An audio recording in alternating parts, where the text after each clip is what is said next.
ఇవాళ పొద్దున్న నుంచి రాజేష్ కు ఫోన్ చేస్తుంటే కలుస్తలేదని కనీసం తిరకాసన్న వార్త తెస్తాడేమో అని చేస్తుంటే ఆయన ఫోన్ కూడా కలుస్తలేదు.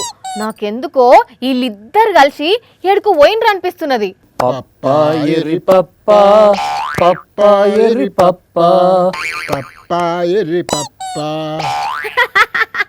వీళ్ళ గురించి వీళ్ళే తెలుసుకుంటా ధ్యానం చేస్తున్నట్టున్నారు కదా. పప్పా పప్పా ఎర్రి పప్పా పప్పా పప్పా ఎర్రి పప్పా పప్పా పప్పా ఎర్రి పప్పా పప్పా పప్పా ఎర్రి పప్పా. ఓ ఎర్రి పప్పలు కప్ప ముఖాలు వేసుకొని ఎర్రి పప్ప అనుకుంటా ఏం చేస్తురాడా? అదేంటంటేనమ్మా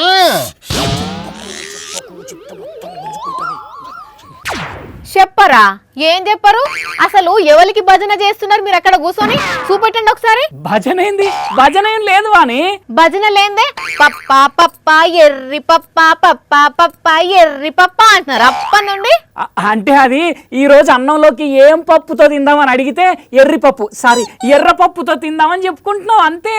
అబ్బచా, నేను అంత ఎర్రి పప్ప లెక్క కనిపిస్తున్నానా మీకు? ఇంకోసారి అట్లా అనుకోకు వాని, నువ్వు కొత్తగా కనిపించాలా చెప్పు. నువ్వు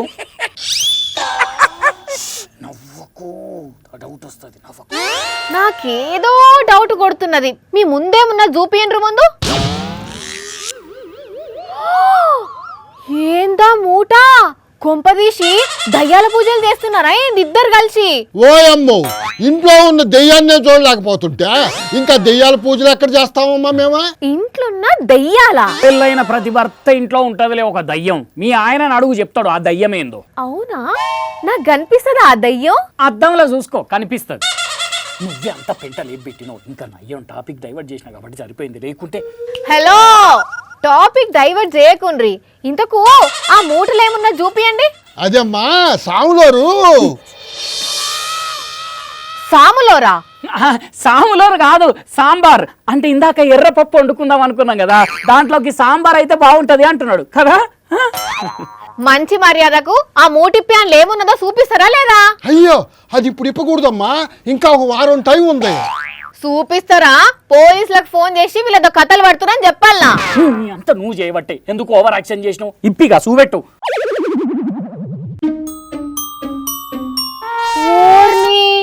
ఏందా పుల్లలు? నువ్వు చేయబట్టే అంతా చూడు, కనకం రాకుండా కట్టె పుల్లలు వచ్చినాయి. ఆడికి స్వామి చెప్పిండు వారం రోజులు పూజ చేసినాక తీయండి అని. నువ్వు చేయబట్టి ముందే తీసినావు, చూడు ఏమైందో. ఏందేందేంది ముల్లెలా బంగారం వెళ్తదని చెప్పిండ్రా? ఎవడా గోష్ గారు చెప్పింది? అయ్యో తప్పమ్మా, తనమాక నాగపూర్ నుంచి వచ్చిన సాములోరు ఆయన. నాగపూర్ నుంచి వచ్చిండా? అర్థమైంది, మొత్తం అర్థమైంది. సాములోరు కాదాడు, బట్టెవాస్ గాడు. మీ లెక్కనే బంజారా హిల్స్ లో ఉండే గోపాల్ సింగ్ అన్న కానుండి కూడా హిమాలయాలలో దొరికే మూలికల భస్మం తోటి బంగారం చేసిస్తా అని నమ్మిచ్చి 10 లక్షలు కొట్టేసిరట. అవునా? 10 లక్షలు నా చేతిలో పెట్టు, 2 కిలోల బంగారం పట్టు అని నమ్మిచ్చి కట్టె పుల్లల చేతిలో పెట్టి తుర్రుమన్నారట.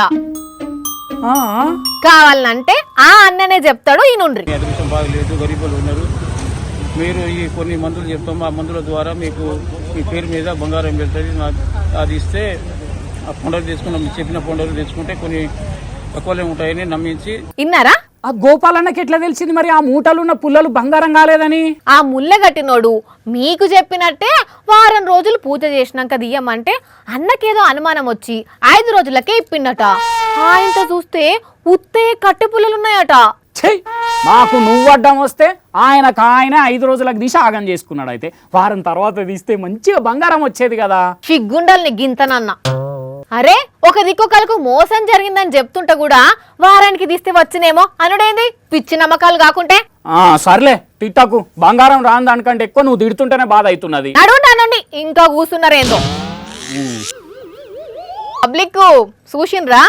ఈ కాలంలో ఇంకా మంత్రాలు ఎక్కడి మాయలెక్కడి ఉల్లా ఆశ ఉండాలి మనిషికి గాని మరీ గిట్లా భస్మం తోటి బంగారం అవుతుంది అనుకునేటంతనా? ఎవరిని పడితే అన్ని నమ్మి మోసపోకుండ్రి. చేతులు గాలినాక ఆకులు పట్టుకుంటే ఏం లాభం ఉండదు. ఏమంటున్నావు?